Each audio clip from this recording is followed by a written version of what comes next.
Hello, everyone, and welcome again to another Teacher Joseph podcast.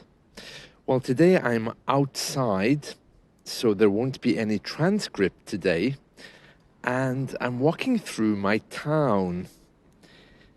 Next Sunday is Remembrance Sunday, and that's the day when people here will remember those who've died and have fought in the two great wars, the First World War and the Second World War. Preparations are already underway, and I can see that there are railings and barriers being placed around key parts of our town. Now, Remembrance Sunday, the day we remember the war dead, is a really big thing here. There'll be a huge procession in central London involving our royals at the cenotaph, and they'll be putting down wreaths of flowers.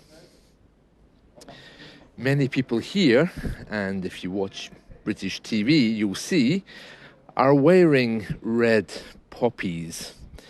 These are little paper flowers which they wear in the lapel of their jackets.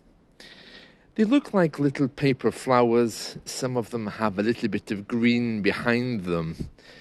And we buy those to support the British Legion and other charities which look after soldiers. Because, of course, people who were fighting in both of those wars, they would be very, very old now if they're still alive. And also, these organizations, they look after current soldiers and they support families of those who are fighting in different countries. Now, Remembrance Sunday used to be a huge Remembrance Day, and British people were always supporting it. But the tide is changing now, and what I mean by that is that more and more people are beginning to question why we're kind of glorifying or celebrating war. At 11 a.m. next Sunday, the 12th of November, we'll be asked to stay silent for 2 minutes. Or perhaps it's 1 minute now, where we're supposed to reflect on those people who've died.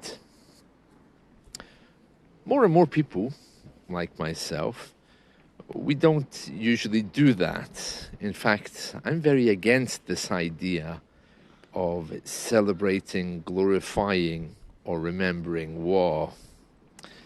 Anyway, I'm standing at the War Memorial in my town, and it's very plain, grey. Clearly it's getting on in years because it's not as beautiful as perhaps once it was. But I want to try to describe it for you, and also to say what's going to happen next week.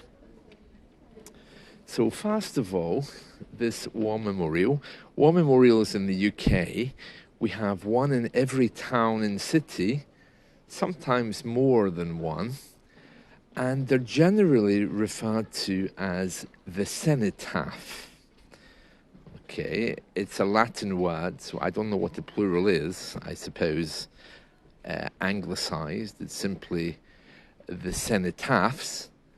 But basically, if I look at it now, it's a large oblong rectangular structure, and on the top of it there's a man on a horse who's holding some kind of flag which looks like it may have been vandalized. On the side of this thing there's many plates with the names of the people that died during both wars. And these memorials are looked after by a special commission of the government. Likewise, the graves of soldiers are always looked after by a special department. I think that's the Commonwealth Graves Commission. So this war memorial looks very grand compared to other things standing around it. It's large, grey. Clearly it's fading.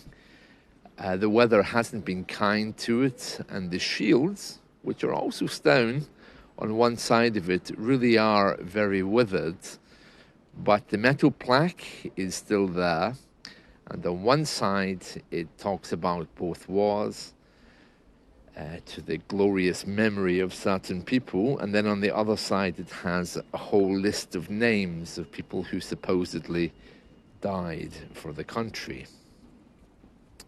So it's very beautiful, and it's a major part of our town's structure, and in every town there's a war memorial. So that describes the war memorial. So what happens next week? Well, the mechanism or the machine that operates the UK is composed of three different sides. There's the government, there's the military, and after the military, there's also the church. So the government, the military, and the church, those are three sides of the same coin. So the head of the government, the royals, and they will be making huge parades in London, but their representatives all over the UK will be leading marches to the war memorial to lay flowers. Now, the churches all have special services on Remembrance Sunday, especially those which are authorised and financed by the government. Some of the smaller churches might not bother, but they'll be coming here to this war memorial, and they'll be laying down wreaths, and then they'll be having 1 minute or a 2 minute silence. The one in London is usually heavily televised, so I'm sure you can pick that up. The Queen hasn't done the one in London for a number of years because of her failing health, but Prince Charles and no doubt his Queen will both be there, as well as the royal family. They all are involved in the military, of course. They all have military honours. And you can watch that live on TV. Here, it's rather a low-key affair. Many people will be coming and will actually follow the parades live as they're walking, both on radio, TV locally, and some people will attend and walk with the royal representatives to each war memorial in every town. How long this will continue, I don't know, because more and more churches are closing and more people just aren't interested in this kind of thing, which, if I have to be quite honest, I can understand. It is rather an outdated ritual, especially since my generation, nobody can remember people who died during the war. We're simply too young. So it's another one of these things which probably will disappear after a while. But I think it's not just about these two wars and current conflicts in the world. It's about remembering that democracy has to be defended. That's what they tell us anyway. I don't know if everyone agrees with that. But anyway, that's what will be happening next week here in the UK. It's rather a big thing. And with current conflicts happening, I would expect there to be some protests, because we're seeing protests every other week. So I would imagine that there will be some problems, not only here, but across the country. So that's something else for you to look out for. Just to give you a cultural kind of context of this, so we have this war memorial, which is a very glorious old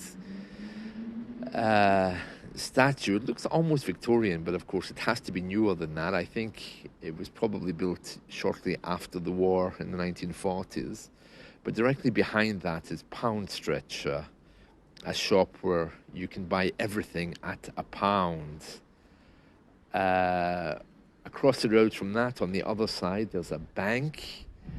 So it looks very outdated compared to the other shops that are around it. There's also an estate agent there and a very empty, boarded up building. Also on the other side, there's another old boarded up building which isn't currently being used. I don't know what's happening with that. So it's kind of one of the last remaining structures that people still attend to, I think. Everything else is looking a little bit dilapidated. And that's it. So that will be next week, the 12th of November. And it will be very beautiful to see. I mean, people will be all dressed up, wearing hats and also the Scottish kind of uniform. But that's not something for everyone. Not everyone enjoys this, and especially the younger people. I think they're scratching their heads saying, why are we doing this? But it's something that we are taught at school, about being British, and this is one of these British things that we have to do every year.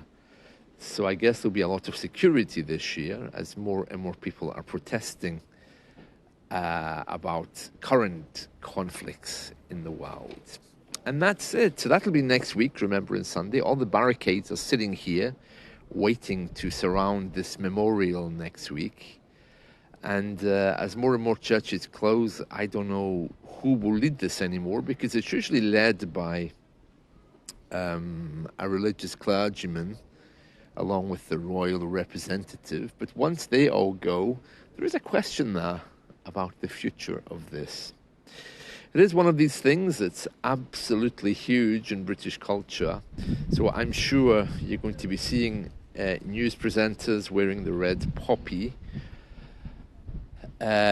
You'll also be hearing other things about this, and I'm sure you can watch the ceremony live on BBC iPlayer or BBC World, because they always broadcast this, especially the moment's silence. A lot of the European royals come to the UK, and they will be participating in the services in London as well, because they're all cousins of each other, our European royal families. But that's not the reason why they're coming. They're really coming because they'll be remembering democracy and what that means, trying to show some kind of unity. So you can look out for that. All right, so that's it from me. I hope you've enjoyed this. Remember, no transcript today. I'm still looking around to see where I can get a good AI transcript. But so far, there isn't anything that really works for me. But I'll keep you updated on that. And I'll see you all again soon. See you. Bye.